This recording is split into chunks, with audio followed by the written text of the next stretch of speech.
Isu soal cawe-cawe kembali muncul di tengah penjaringan bakal calon oleh partai politik di Pilkada. Isu ini berhembus seiring dengan menguatnya nama Anies Baswedan sebagai calon gubernur Jakarta. Ada dugaan laju Anies akan dihambat dengan sejumlah skenario, termasuk lobi-lobi politik. Benarkah ada campur tangan dari istana dalam penentuan calon di Pilkada?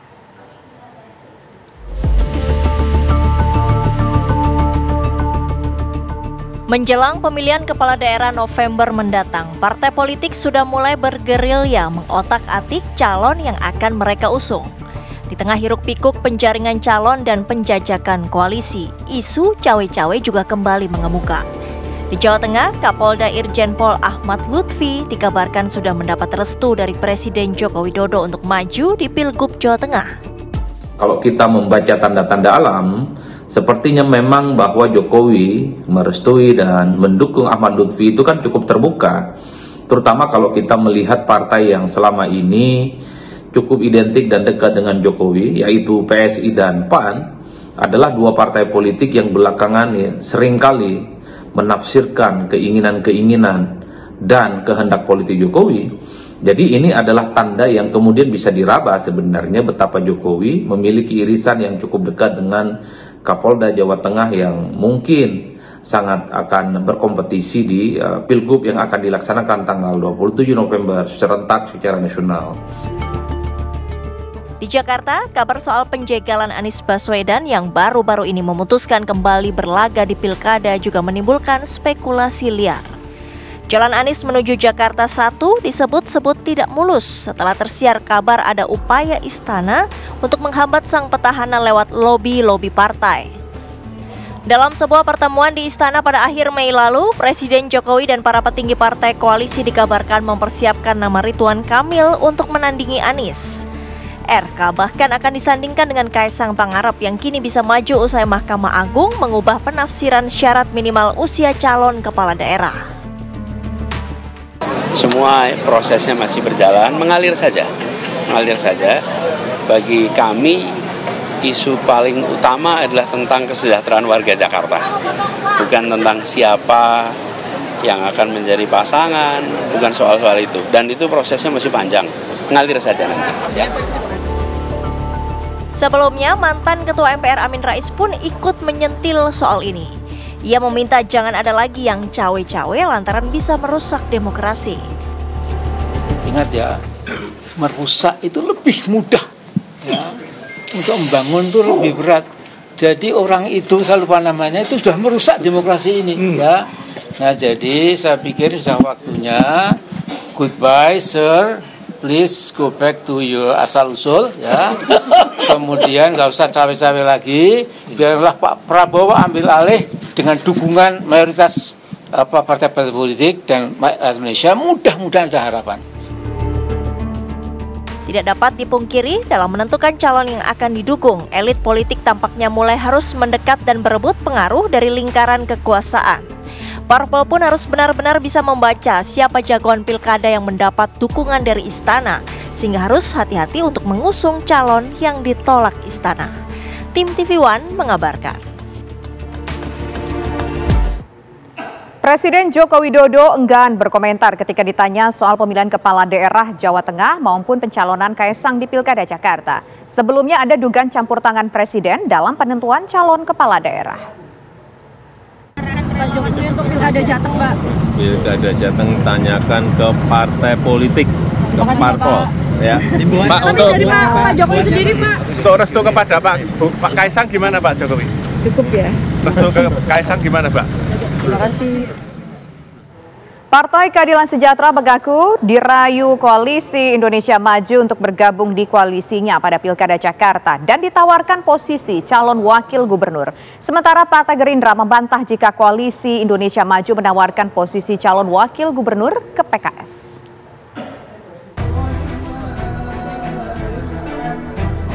Presiden Partai Keadilan Sejahtera atau PKS Ahmad Saiku membenarkan jika PKS digoda oleh Koalisi Indonesia Maju untuk gabung berkoalisi di Pilkada Jakarta. Bahkan PKS ditawarkan posisi calon wakil gubernur jika gabung bersama Koalisi Indonesia Maju. Meski begitu, tawaran tersebut masih dianalisa secara internal. Kalau misalnya dari Koalisi Indonesia Maju, apakah ada tawaran ke PKS gitu agar PKS menjadi cawagup DKI? Ada, makanya itu sedang kita coba analisis, kita kaji mana kira-kira nanti yang paling maslahat, kira-kira begitu ya. Sementara itu, Partai Gerindra, salah satu partai yang tergabung dalam Koalisi Indonesia Maju, menyangkal menawarkan kursi cawagup kepada PKS. Habibur Rahman selaku Wakil Ketua Umum Gerindra mengaku belum ada pengajuan resmi dari Koalisi Indonesia Maju mengenai paslon gubernur maupun wakil gubernur. Teman-teman PKS menginformasikan adanya tawaran menjadi cawagupnya Pak Ridwan Kamil, mungkin itu dari orang per orang, ya, petinggi partai politik anggota Koalisi Indonesia Maju. Jadi belum menjadi tawaran yang resmi. Benarkah tawaran calon wakil gubernur untuk PKS sebagai upaya untuk menjegal Anies Baswedan? Karena saat ini PKS di tingkatan wilayah Jakarta merekomendasikan mantan gubernur DKI Jakarta tersebut untuk maju di pemilihan gubernur. Dari Jakarta, tim TV One mengabarkan. Partai Golkar resmi mendukung Bobi Nasution untuk maju dalam pemilihan Gubernur Sumatera Utara 2024. Menantu Presiden Joko Widodo itu kini sudah menerima dukungan dari 4 partai politik, yaitu Gerindra, PAN, Demokrat, serta Golkar.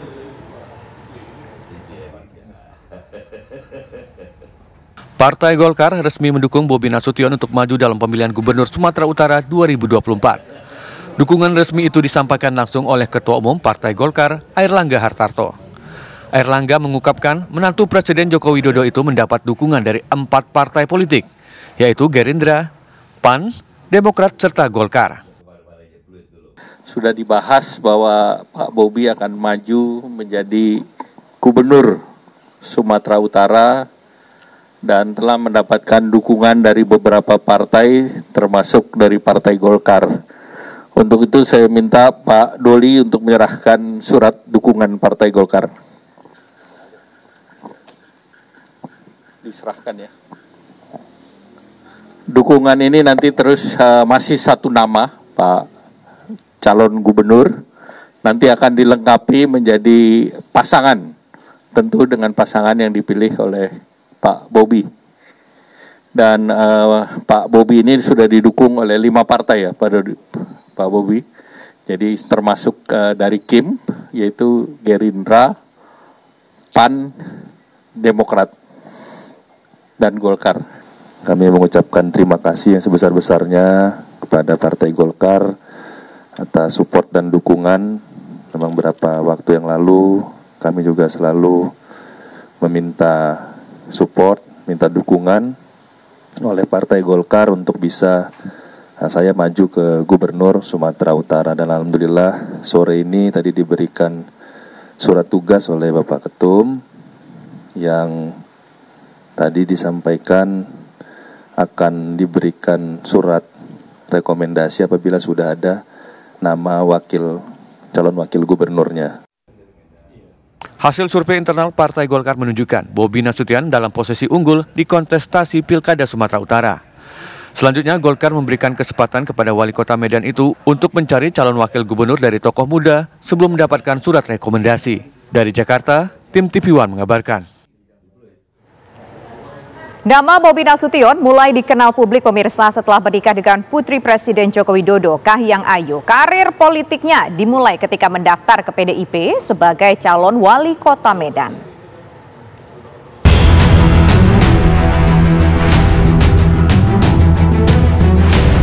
Bobi Afif Nasution mulai ramai diperbincangkan publik saat wali kota Medan tersebut mendaftarkan diri melalui Partai Golkar menjadi calon gubernur Sumatera Utara.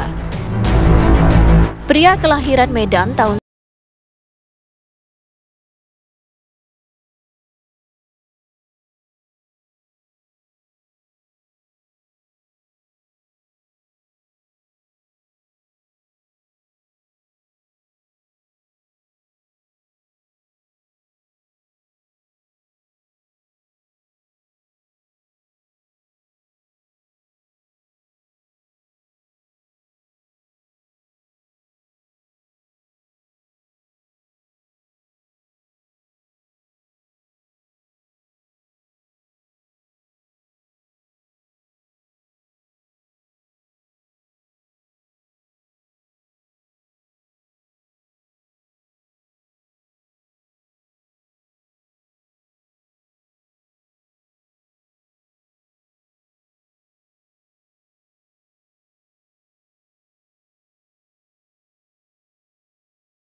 Usai jeda berikut, tetaplah bersama kami.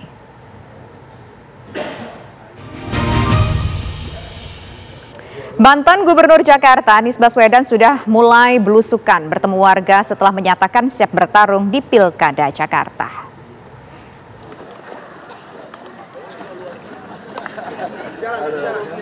Setelah direkomendasikan sejumlah partai politik di Pilkada Jakarta, Anies Baswedan langsung bergerak cepat. Ia menyatakan siap menerima pinangan PKB dan PKS. Mantan Gubernur DKI Jakarta tersebut langsung melakukan belusukan. Rabu sore Anies Baswedan bersilaturahmi dengan organisasi masyarakat pemuda Pancasila. Dalam pertemuannya, Ormas Kepemudaan tersebut menyatakan siap mendukung Anies di pemilihan Gubernur Jakarta. Jadi silaturahmi ini bagian dari sebuah proses. Saya sebagai salah satu bagian di keluarga besar pemuda Pancasila melaporkan bahwa ada perkembangan di mana saya mendapatkan amanat dari partai dalam hari ini PKB untuk mengikuti proses pilkada dan lapor kepada MPW dan harapannya nanti bisa berjuang bersama-sama. Sebelumnya Anies Baswedan juga mulai melakukan belusukan dengan bertemu warga Pejaten, Jakarta Selatan. Dalam kesempatan tersebut Anies berdialog dan mendengarkan aspirasi warga, serta menegaskan akan berfokus pada rencana atau kebijakan untuk menuntaskan berbagai masalah di Jakarta. Dari Jakarta, tim TV One mengabarkan.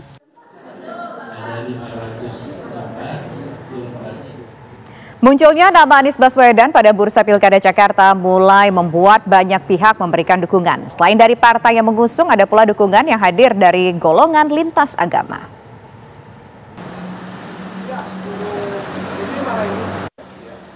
Majelis Pusat Himpunan Warga Gereja Indonesia atau HGI menyambangi DPP PKS untuk memberikan dukungan kepada Anies Baswedan di Pilkada Jakarta 2024. HGI menilai Anies memiliki hasil kerja nyata saat memimpin Jakarta sehingga layak untuk dilanjutkan di periode kedua. Khususnya untuk DKI, dari jajak pendapat maupun diskusi-diskusi masyarakat khususnya kaum Kristiani, kita mendapat satu kesimpulan bahwa yang layak untuk pemimpin DKI ke depan adalah Bapak Anies Rashid Baswedan. Itulah kira-kira yang kami diskusikan dengan Presiden PKS, DPP PKS, dan hal itu tentu menjadi pertimbangan internal bagi mereka. PKS menyambut baik kedatangan HGI dan menerima aspirasi yang disampaikan untuk menjadi bahan pertimbangan. Meski menjadi partai pemenang pemilu legislatif di Jakarta, PKS tetap harus berkoalisi dengan partai lain sebelum memutuskan siapa calon yang akan diusung. Secara fakta, PKS di DKI Jakarta tidak bisa mengusung sendiri. Artinya harus berkolaborasi dengan partai-partai yang lain. Tadi Pak Presiden Ahmad Saiku mengatakan sebaiknya setelah dari PKS, teman-teman dari HGI juga datang ke partai lain ya untuk memberikan aspirasi yang sama. Supaya apa? Supaya nanti kalau PKS berkolaborasi dengan partai-partai yang lain sudah ada kesepahaman. Tidak hanya ke PKS, HGI juga berencana mendatangi sejumlah partai untuk menyampaikan aspirasi mereka tentang bakal calon yang akan diusung di Pilkada Jakarta. Dari Jakarta, tim TV One mengabarkan. Menteri Dalam Negeri Tito Karnavian menegaskan tidak ada larangan untuk penjabat kepala daerah untuk maju dalam kontestasi Pilkada November mendatang. Hanya saja semua penjabat termasuk ASN, TNI, dan Polri harus mundur dari jabatannya begitu ditetapkan sebagai pasangan calon. Penegasan itu pemirsa disampaikan Mendagri hari ini dalam sebuah kesempatan yang ia sampaikan ketika berpidato yaitu di kantor Kementerian Dalam Negeri pada siang hari ini. Tito mengaku telah mengeluarkan surat edaran kepada para penjabat gubernur, bupati atau wali kota yang maju dalam pilkada guna mengantisipasi terjadinya penyalahgunaan wewenang sekaligus mencarikan penggantinya. Saya tidak melarang hak politik. Ya, itu adalah hak politik setiap orang di Indonesia ini sepanjang tidak dicabut hak politiknya, dipilih atau memilih oleh pengadilan, maka kita tidak boleh melarang. Mereka boleh, termasuk PJ pun boleh untuk ikut running, ikut election untuk dipilih. Tapi ada aturannya. Kalau untuk TNI, Polri, ASN itu harus mengundurkan diri, terutama pada saat nanti sudah ditetapkan sebagai pasangan calon tanggal 22 September. Jadi harus mundur dari ASN, mundur dari otomatis jabatannya semua hilang. Pemirsa, sejumlah informasi penting lainnya masih akan kami hadirkan. Usai jeda berikut, tetaplah bersama kami.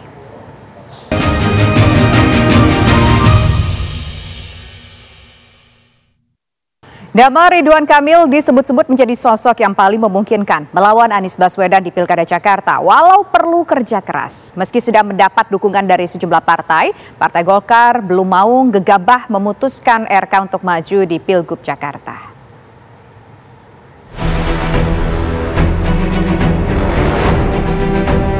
Sosok Ridwan Kamil mendadak menjadi sorotan lantaran tengah dinanti keputusannya untuk melaju di pemilihan gubernur mendatang. RK yang tengah dilirik sejumlah partai belum juga memutuskan apakah akan berlaga di Pilkada Jakarta atau justru kembali maju di Pilkada Jawa Barat dengan status petahana. Ketua Umum Partai Amanat Nasional Zulkifli Hasan sejatinya sudah memberikan dukungan untuk RK maju di Pilkada Jakarta. Namun Ketua Umum Partai Golkar Airlangga Hartarto justru belum memberikan jawaban jelas kemana RK akan ditempatkan. Yang DKI saya mengusulkan Ridwan Kamil. Ya, saya kira semua sudah mau menyetujui RK untuk maju di Jakarta. Udah. Pak Ridwan Kamil adalah Wakil Ketua Umum Partai Golkar. Ya, jadi tentu Pak Ridwan Kamil akan mendengar pertimbangan yang ada, dukungan dari parpol, dan tentu akan ada kesepakatan antar Ketua Umum. Sejauh ini Ridwan Kamil memang menjadi sosok yang paling memungkinkan melawan Anies Baswedan walau perlu kerja keras. Jika ingin menang mudah, RK cukup maju di Pilgub Jawa Barat, bukan Jakarta. Tim TV One mengabarkan. Pemirsa, demikian kebersamaan kita dalam Pemilu Kada kali ini. Saya Tisana Feni, terima kasih atas kebersamaan Anda. Selamat sore dan sampai jumpa.